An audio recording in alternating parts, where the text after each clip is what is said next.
और बहुत बहुत स्वागत है आपका। मैं हूं आपका राजा बाबू। आज मैं कुछ खास चीज़ आपको बता रहा हूं। मैं आज जो मैं बता रहा हूं ना कि आप रियली कहेंगे कि क्या राजा वो क्या चीज़ बताया है ना। देखिए, बात यह है कि मैं बोलने की बातें सिखा रहा हूं। ज़्यादातर क्या होता है ना, लोग अगर नाटक में हैं या अपने बिहार और यूपी में खास करके हिंदी बोली जाती है, हिंदी और लिखी जाती है देवनागरी, है ना। बोली जाती है हिंदी और लिखी जाती है देवनागरी। देखिए, मैं ऐसा क्यों कह रहा हूँ इस पर मैं आऊँगा। लेकिन हम लोग मुकामी जुबान ज़्यादातर, चूँकि अज्ञानतावश हम लोग अशुद्ध बोलते हैं और मुकामी जुबान ज़्यादातर घुसाते हैं, यानी कि प्रवेश कराते हैं। स्थानीय भाषा जिसे कहते हैं, हम लोग ज़्यादा प्रवेश करते हैं। उसके पीछे कारण है, चूंकि बोलचाल वही दिन रात करते हैं तो आदत बन जाती है और हम लोग शुद्ध नहीं बोल पाते। लेकिन आज जो मैं बता रहा हूं ना कि आप वाकई अगर हिंदी बोलते हैं, है ना, या अंग्रेजी भी बोलेंगे, उर्दू भी बोलेंगे, तो आपको लगेगा अरे मैं शुद्ध बोल रहा हूं, क्योंकि उर्दू अपने यहाँ शामिल कर दी गई है ना, तो स्वाभाविक है। तो देखिए, मैं भाषा इसलिए कहा क्योंकि भाषा जो है ना वो बोलने की एक इकाई। जो कुछ हम बोलते हैं ना, बोलता ध्वनि बोलते हैं, ध्वनि से भाषा बनता है। और हम लोग ज्यादातर अगर बोलेंगे तो जो ध्वनि है वह वर्ण बनाता है। वर्ण हम लोग लिखते हैं, लिपि जो है उसकी इकाई जो है वह वर्ण है, लेकिन बोलते हैं उसकी इकाई भाषा है। इसको समझ आइए, यानी भाषा बोलने की एक ध्वनि जो है उसकी एक इकाई है और लिखने की जो है वह वर्ण है।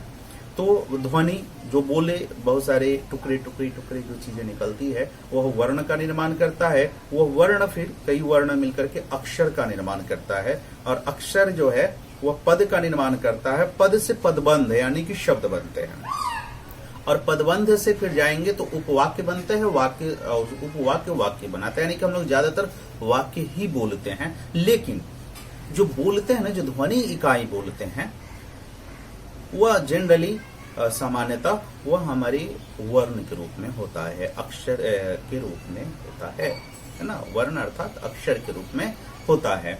उसके पीछे है क्या कि और ज्यादातर हम लोग चूंकि जानते नहीं हैं इसलिए अशुद्ध बोलते हैं। और देखिए, मैं बताया था पिछली बार, अगर आप मेरा ये देखे होंगे ना, कि ये जो देवनागरी लिपि है ना, बिल्कुल ये वैज्ञानिक पद्धति पर आधारित लिपि है। एकदम वैज्ञानिकता है इसमें। जब भाषाएं जब देखते हैं वैदिक काल के बाद, तो संस्कृत भाषा बोला करते थे। संस्कृत के बाद पाली बोला गया, पाली जिसमें बौद्धकालीन बौद्ध वगैरह उपदेश दिया करते थे। उसके बाद प्राकृत आया जिसमें जैन वगैरह का उपदेश रहा है। प्राकृत भाषा के बाद आते हैं तो अपभ्रंश हुआ, अपभ्रंश के बाद अवहट आया, अवहट से हिंदी आ गई, है ना।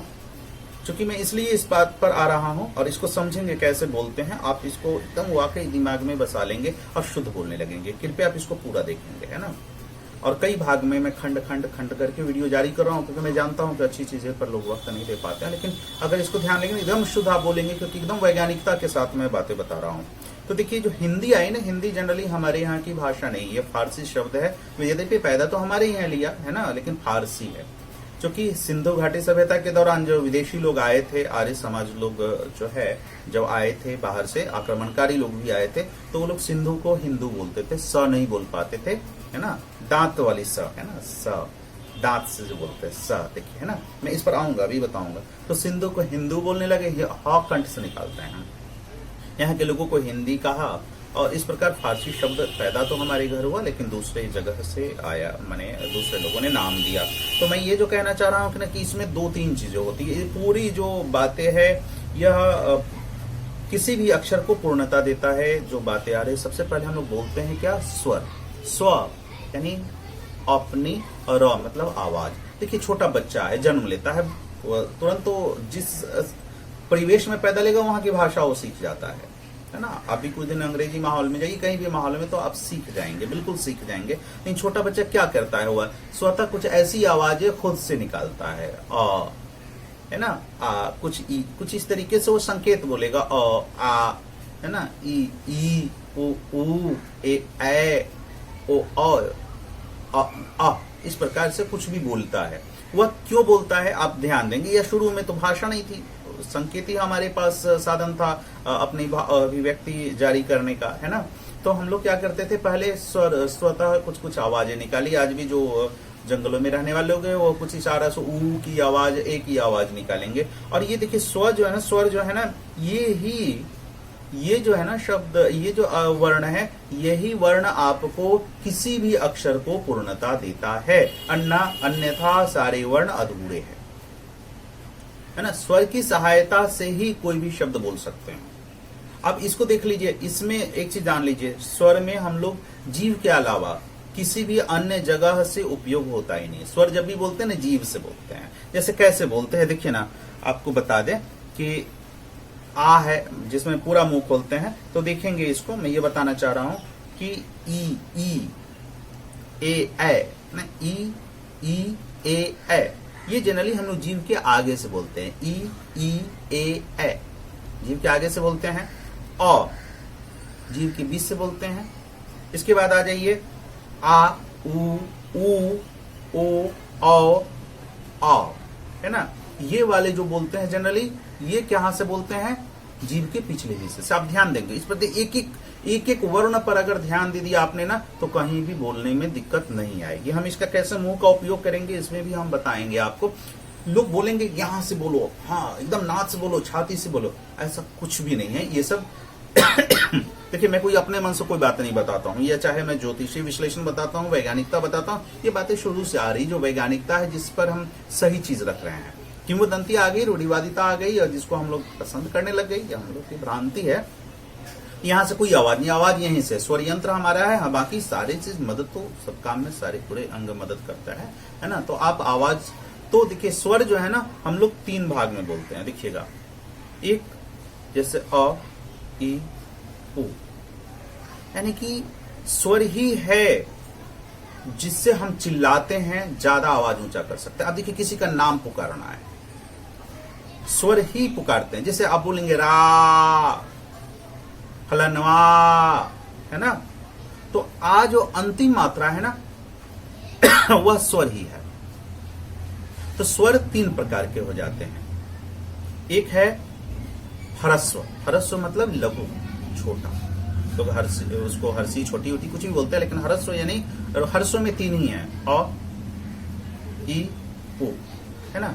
ये 3 ह्रस्व स्वर है, यानी कि एक मात्रा लगता है, अ, ई, उ, है ना। लेकिन इसी का दीर्घ स्वर में हम 2 मात्रा कर देते हैं। आप देखिए, दीर्घ स्वर में कौन कौन आ जाते हैं, जैसे आ, ई, है ना, आ, ई, उ, ए, ओ, ये जो बोलते हैं ना, दीर्घ स्वर में बोलते हैं। जैसे अ अगर बोल रहे हैं, ई बोल रहे हैं, उ बोल रहे हैं, तो ये ह्रस्व है, यानी छोटा, कम समय लग रहा है। लेकिन आ, ये खुद ब खुद अगर ये किसी शब्द के अंत में आ जाएगा, किसी भी वर्ण पर अगर आ जाएगा, तो ये खुद ब खुद दीर्घ हो जाएगा। आ, ई, उ, ए, ओ। और अंत में एक चीज आता है, इसी में स्वर ही है, प्लुत स्वर बोलते हैं। प्लुत किसको बोलते हैं, प्लुत स्वर उसको बोलते हैं। इसमें हम लोग बहुत ज्यादा चिल्लाते हैं, किसी को पुकारते हैं, राम, रोशन, है ना। किसी भी शब्द पे अंतिम किसी वर्ण यानी कि अंत में स्वर पर हम जोर देकर के उसको हम प्रभावशाली बनाते हैं या पुकारते हैं, नाटक वगैरह में ज्यादातर चलाने में। और इसे देखेंगे, जैसे अगर ध्वनि संकेत देखेंगे तो 4 हो जाएगा, लेकिन अक्षर देखेंगे तो 2 रहेगा। जैसे राम, र, आ, म, र, आ, म। हमने पिछली बार इसे, अब इसका कई खंड में वीडियो है, मैं चाहूंगा कि इसको आप चैनल को हो सके तो आप लोग सब्सक्राइब करके रख लेंगे। मैं नई नई चीजें आपकी भी शोध डालता हूं, ठीक है। आपका ओपिनियन है, आप मुझे बहुत सारी चीजें कहेंगे, मेरे विचार पे सहमत नहीं होंगे तो, लेकिन मैं जो बता रहा हूं ना आपको, एकदम वाकई मानिए कि वैज्ञानिक पद्धति से बोल रहा हूं, बोलने में दिक्कत आएगी नहीं। मैं एक एक चीज के, आज स्वर के बारे में बता रहा हूं, फिर मैं व्यंजन के बारे में, व्यंजन को कैसे बोलेंगे। तो देखिए, स्वर को बोलते हैं जीभ से बोलते हैं। देखिए, जीभ के आगे वाले हिस्से, बीच वाले हिस्से और पीछे हिस्से, ये सघोष है, यानी कि इसमें कंपन होता है ना। लेकिन इसमें ओठ लगभग बंद नहीं ही होता है। वर्ण में व्यंजन में हम लोग बंद करते हैं, इसमें ओठ बंद एकदम नहीं होगा, जीभ का प्रयोग सिर्फ करेंगे। और चूंकि स्वर तंत्री में इसको बोलने से कंपन होता है, इसलिए इसको सघोष कहते हैं। क्या कहते हैं? सघोष। अब देखिए क्या है, इसमें एक चीज आता हूं, विपरीत स्वर जैसे बोलते हैं, मुंह पूरा खोलेंगे, आ, है ना, आ बोलते हैं ना, इसमें ओठ गोल नहीं बनता है। ध्यान देंगे, आप एक एक चीज पर ध्यान देंगे ना, आपको दिक्कत नहीं आएगी, कहीं लिख लीजिएगा मैं जो बता रहा हूं। आ बोलेंगे, जीभ का आपको जो हमारे जीभ का सबसे पिछला हिस्सा आएगा इसको बोलने में, है ना, जीभ का बीच से नहीं बोलेंगे, पीछे के हिस्से से बोलेंगे, लेकिन इसमें गोल ओठ नहीं बनेगा, मुंह पूरा खोलेंगे, आ। ज्यादातर लोग ज्यादा बोल करके आप ध्यान देंगे, जब भी कोई शब्द बोले तो इसमें ध्यान देंगे, आ रहा है तो मुंह खोलेगा। दूसरा है अर्ध विपरीत। अर्ध विपरीत वो आता है जिसमें मुंह पूरा नहीं खोलते हैं। अ, ए, आय, सॉरी ए नहीं आएगा, ए, ओ, आ, है ना, इसमें अर्ध विपरीत यानी मुंह आधा खोलेंगे, ए, ओ, आ, है ना। तो ये इसमें अर्ध विपरीत में मुंह हम पूरा नहीं खोलेंगे, आधा खोलेंगे, है ना। जैसे इसमें भी देखिए, अ बोलेंगे, ए बोलेंगे, ओठ गोल नहीं बनेगा, लेकिन ओ, आ में ओठ गोला बनेंगे, ओ, आ। अगर इसको ध्यान दे दिए ना कहां से कैसे बोलना है तो बिल्कुल आप समझ जाएंगे। और स्वर के अगर प्रैक्टिस एक एक वर्ण पर अगर आपने ध्वनि कैसे निकलते इस पर आपने प्रैक्टिस कर लिया तो मैं समझता हूं अशुद्ध नहीं बोलेंगे। ज्यादातर जितनी भी अशुद्धता है मुकामी जुबान बोले, लेकिन जहां है लेकिन यहां अशुद्ध नहीं बोलेंगे। तो देखिए इसमें क्या है कि जैसे अ, ए, तो इसमें मुंह गोल नहीं बनेगा, लेकिन ओ, आ, है ना, ओ, आ, तो मुंह गोल बनेगा। अब आता है एक अर्ध संवृत से बोलते हैं। अर्ध संवृत में ए, ओ, दो वर्ण है, ए, ओ, इसमें मुंह आधा बंद रहता है, ए, ये वाली है ना, ये वाली नहीं, ए नहीं। मैं आऊंगा कहां अशुद्ध बोलते हैं, देखेंगे ज्यादातर मंत्र उच्चारण जो दक्षिणा लेता है वो भी आपका अशुद्ध बोल के निकल जाता है, और उसके देवी देवता का कुछ होंगे तो उसे तो गाली लगती है। आप बोलिए तो लोग गाली बकेंगे कि नहीं मेरा तो हिंदू धर्म खत्म कर रहे हो, मेरे हिंदू धर्म पे, मेरे संस्कृत सनातन पे, पता नहीं प्रत्येक बात पे अशुद्धता में भी अगर बात रखिए, गलत कर रहे हैं उसको भी बताइए तो उनके सनातन पर क्वेश्चन मार्क होता है। ठेकेदार हिंदू धर्म का बने हुए हैं और हिंदू सही से बोल नहीं पाते, हिंदू कहां से ओरिजिन उसको नहीं जान पाते हैं। सनातन धर्म तो रहा है शुरू से मानते, हिंदू धर्म कब आया, कैसा है, कौन लाया, मैं इस पर कोई बातें नहीं करूंगा, नहीं तो फिर आप लोग भी गाली बकने लग जाएंगे। क्योंकि हिंदू धर्म के ओरिजिन को देखिएगा कहां से हुआ है, सनातन धर्म रहा है, सनातन से दुनिया के तमाम धर्म निकली है। तो मैं कह रहा हूं ए, ओ, और मैं बता दूं कि सनातन धर्म ऐसा नहीं है कि सिर्फ इंडिया का ही रहा है, पूरे विश्व में ही सनातन ही, शुरू में सनातनी ही थे, प्रत्येक की सभ्यता सनातन सभ्यता ही थी। ठीक है, कबीले में छोटे छोटे जगह हम लोग रहे, लेकिन शुरू से जो रहा वो सनातन रहा, बाद में धीरे धीरे सारे धर्म रहा, तो सारे लोग सनातनी ही हैं। तो अब आइए अर्ध संवृत पे आते हैं। अर्ध संवृत में है ए, ओ, मुंह इसमें आधा बंद रहेगा, ए, ओ, है ना। इस प्रकार लेंगे, ए में मुंह गोल नहीं बनेगा, लेकिन जैसे है ओ में ओठ गोल बनेगा, ओ, है ना, ये बनाना है, ऐसा नहीं कि कुछ भी बोल के निकल जाना है। अब आते हैं संवृत। संवृत में मुंह लगभग बंद रहता है, ई, ओ, है ना। तो इस प्रकार जो है ई में मुंह गोला नहीं बनता है, लेकिन ऊ में मुंह गोल बनता है। फिर से एक बार समराइज कर दूं, स्वर के तमाम चीजों पे स्वर को जो हम लोग बांटे हैं, ह्रस्व है, दीर्घ है, प्लुत है, ये स्वर ही है जो किसी शब्द को लंबा या छोटा करने के लिए मदद करता है। ह्रस्व ओ है जिसमें हम बहुत कम समय बोलते हैं, दीर्घ वो है जिसमें ज्यादा बोलते हैं, और प्लुत वो है जिसमें सबसे ज्यादा बोलते हैं, पुकारने वगैरह में उपयोग करते हैं। इसके साथ जीभ के आगे से ई, ऊ, ई, ए का उच्चारण करते हैं, जीभ के बीच से अ बोलते हैं, और सबसे पीछे से, यानी कि आप ध्यान दे देंगे अगर ये शब्द बोल रहे हैं तो आप बोलेंगे आ, ऊ, ओ, औ, ये चीजें बोलते हैं। आ, ए में आ में मुंह पूरा खोलेंगे, ओठ गोल नहीं बनेगा, आ, है ना। इसमें मुंह गोल नहीं बनेगा, लेकिन ओ, आ, मुंह गोला बनेगा। ए में मुंह गोल नहीं बनेगा, अ में ओठ गोल नहीं बन, अ में ओठ गोल बनता है ना, ओ में ओठ गोल बनेगा, ए में नहीं बनेगा। ई में हमारा मुंह गोल नहीं बनेगा, लेकिन ओठ यानी कि ऊ में ओठ गोल बनेगा। स्वर को बोलने में सिर्फ और सिर्फ जीभ का उपयोग करते हैं। जीभ को ना तो आप तालू से सटाएंगे, न ही नीचे सटाएंगे, न दांत को सटाएंगे, एकदम नहीं, वरना वह व्यंजन हो जाएगा।